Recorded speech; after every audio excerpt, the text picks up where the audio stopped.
Maguguho ang mga bundok at ang mga burol ay mayayanig.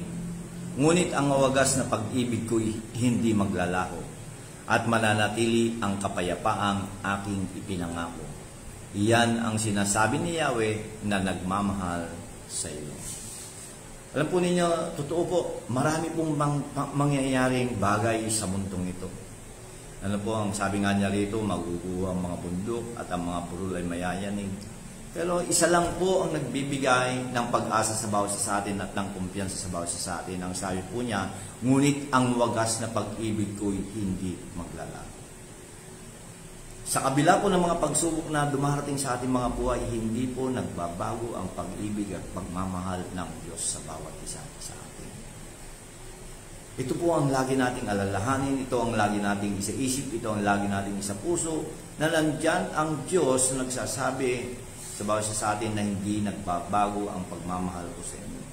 Kung hindi po nagbabago ang pagmamahal ng Diyos sa bawat isa sa atin, alam po natin na aalisin po niya tayo sa lugar na kung saan naroon ng pagsubok, or ang sabi nga rin po ng salita ng Diyos sa gapaila ng mga pagsubok na ito, ang Diyos ang magbibigay sa atin ng solusyon upang sa gayon ay mapagtagumpayan natin ang mga bagay na ito sa ating mga buhay.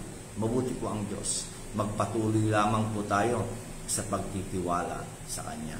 Ayan. Yes, hindi po natin sinasintabi ang mga bagay na nangyayari sa ating mga kababayan, sa ating mga kilala. Kami po mismo ay naranasan din po namin, sapagkat ako po ay taga-probinsya, ang probinsya ko po ay Isabela, taga Santiago, Isabela po ako. At naranasan din po namin doon. At nagtatawagan po kami ng aking mga kaibigan, ng aking mga kamag-anak. At naranasan din po nila ang pagbaha. Marami pong nasirang mga pananim. Kahit ako po mismo, meron po kaming bukid at talagang binaharin po.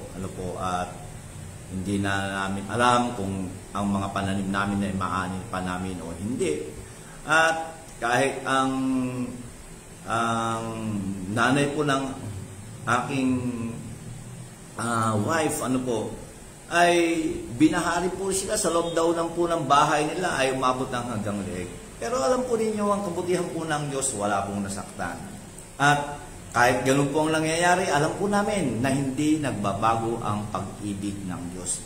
At sigurado po kami na ang mga bagay na ito ay kailanman hindi nanggaling sa Diyos.